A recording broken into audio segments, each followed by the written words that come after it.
Bonjour à tous, j'espère que vous allez bien. Aujourd'hui, je vous propose de faire un petit point 440. Bien sûr, nous ferons un petit point sur le graphique, petite analyse graphique. Nous balayerons les quelques datas en France et en Europe. Et puis nous finirons, je finirai par vous donner quels sont mes objectifs un petit peu sur le 440 pour fin d'année et début d'année prochaine. Comme d'habitude, si le travail qu'on fait, n'hésitez pas à liker et à partager cette vidéo et surtout n'hésitez pas à nous suivre sur les différents réseaux sociaux. Le lien se trouve en bas de la description de la vidéo. Alors, le 440.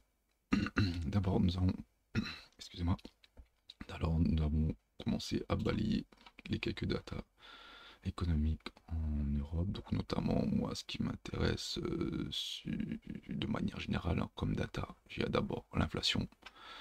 Donc l'inflation, là on peut voir que l'inflation en Europe elle est basse, hein. Donc là c'est en Europe, pas en France, mais en France je crois que c'est exactement la même. Donc là on peut voir que depuis l'épisode du Covid ici, où on a eu une forte inflation, du fait de l'augmentation des prix, le fait que le marché du travail restait fermé pendant un moment, pendant la période Covid, que l'économie n'a pas tourné, etc., etc. Donc on n'a pas produit, mais par contre on a subventionné pas mal de choses. Et derrière, ça fait que le coût de la vie a augmenté ici. Euh, donc là, depuis octobre 2022, on a trouvé un top à 10% quand même. Et là, on est descendu tranquillement. Et là, au jour d'aujourd'hui, on stagne à entre, allez, depuis 2024, entre 2 et 1,9%. Donc ce qui est assez bas. En France, je crois que c'est la même chose. On va juste vérifier. Euh, Inflation. Je vais mettre France. Hop, ici. Donc là, en France, on peut voir que c'est même. Alors, je sais pas s'il faut dire pire ou mieux, mais en tout cas, l'inflation en France, elle est aux alentours des 1%. Donc, trop d'inflation, c'est pas bon. Pas assez d'inflation, ça n'est pas bon. Donc, forcément, ici, le fait d'avoir une inflation basse, à un moment donné, la France devra injecter des sous pour relancer l'économie. Et surtout, si on regarde le PIB français, et le PIB français, on peut voir qu'il est complètement à la ramasse, hein, parce que tout simplement, donc on va aller sur le PIB annuel. Donc là, on peut voir que le PIB français, depuis allez, deuxième trimestre pardon, 2021, il fait que baisser. Et là, on est en dessous de 1%. Donc là, si on regarde un peu les projections pour le PIB semestriel, donc là, je vais vous montrer en année.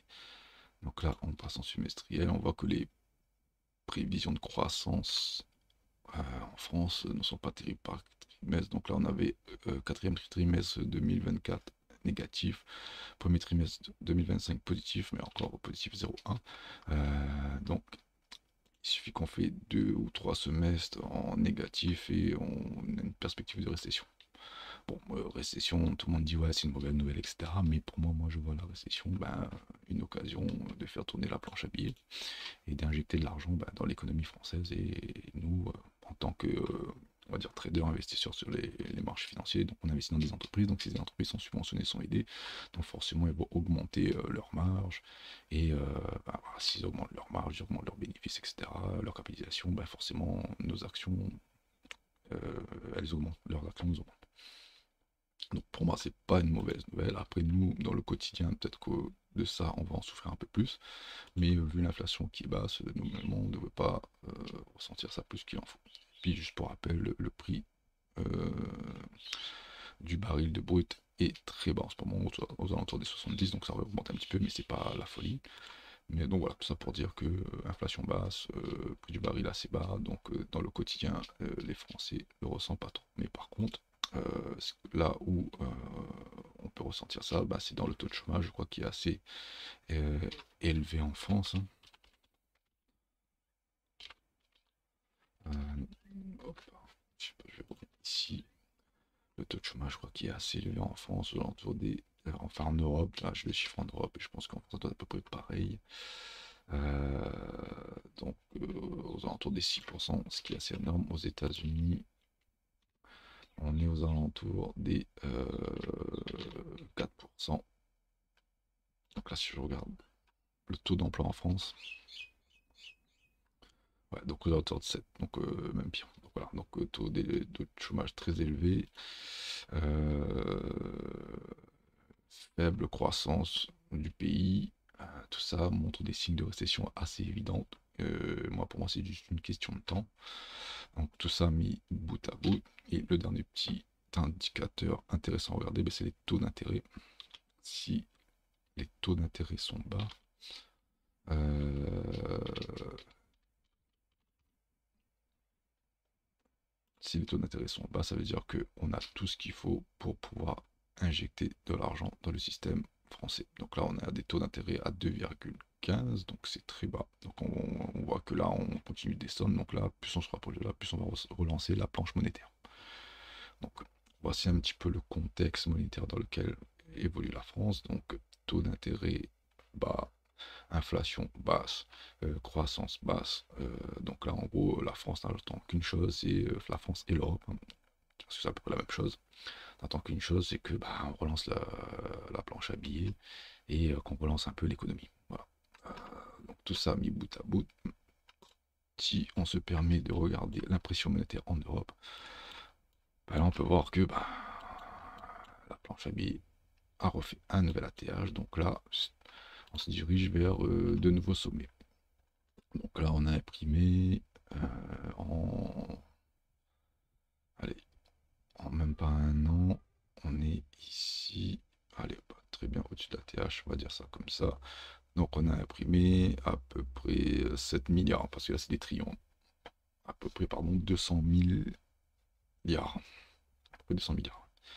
Donc la courbe tend à monter, comme on voit, une belle dynamique haussière. Donc on a eu enfin, on va dire un resserrement monétaire entre août, septembre 2022 et septembre 2023, donc pendant un an. Et après, ben là, on a relancé la planche à billets tranquille. La dernière fois qu'on a relancé la planche à billets de manière significative, c'était le Covid, je dirais. Donc le Covid, c'est ici, chut, beau mouvement, mais en Europe, on voit que la planche à billets n'a pas cessé de tourner depuis 1980. Bon, voilà, donc tout ça mis bout à bout fait que moi je pense que le 440 va aller chercher des nouveaux sommets fin d'année, début d'année prochaine. Par exemple, si on regarde le DAX, on voit que le DAX est sur ses ATH avec une belle, d'ailleurs je l'ai tracé la trendline avec une belle trendline haussière. Unifère levé au tom est reparti. Donc là il est en train de casser son canal. Euh, on va faire ça plutôt comme ceci. Hop. Donc là si je trace un canal sur le DAX ici, on voit que on va tracer ça plutôt comme ceci. Voilà, on voit qu'on est venu retester le bas du canal et là voilà, on est parti en parabolique. Donc on va dire le DAX très très très bullish, tandis que bah nous le 440. Donc là maintenant si je passe à l'analyse graphique, on peut voir que nous bah, le 440 on est dans un range depuis un petit moment. Donc de toute façon c'est les deux bornes que j'avais identifiées là, ici et ici. Donc à 6746 et 8295. Donc un range qui dure depuis. Alors je vais être un peu plus précis ici, parce qu'en fait j'ai enlevé l'élément. On va bien prendre. Hop, on va même prendre cette borne là. Hop, ici. Donc voilà, donc à 8295 le plus haut, grand range.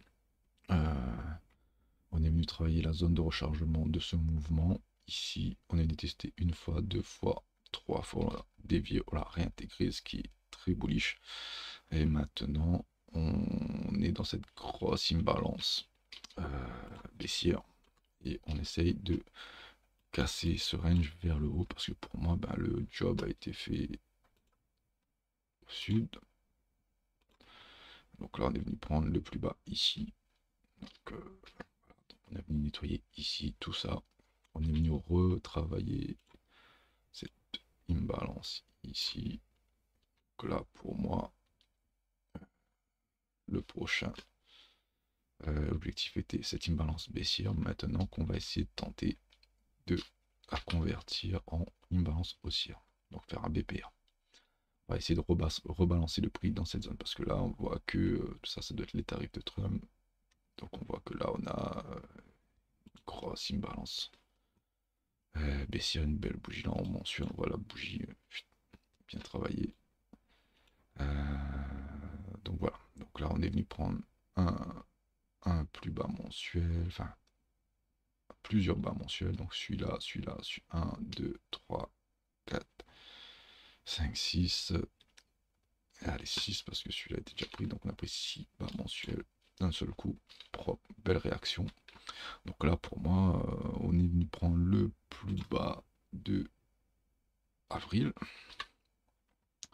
Mais par contre, on a le plus bas de juin qui a été pris, mais pas le plus bas de mai. Donc là, c'est Previous Monthly High mai 2025.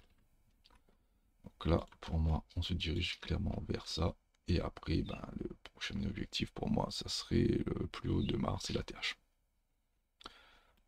Donc on est nettoyé tout le bas. Et là, pour moi, je m'attends à ce qu'on dirige vers le haut et qu'on nettoie à minimum le plus haut. Histoire de contrebalancer en termes de liquidité. Maintenant, bah là, on consolide. Donc là, on a consolidé. On est venu retravailler cette imbalance. Petite imbalance ici.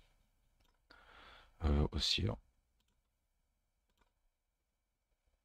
Ici, donc là pour moi, il y a tout ce qu'il faut, nettoyage, retest, que pour aller plus haut.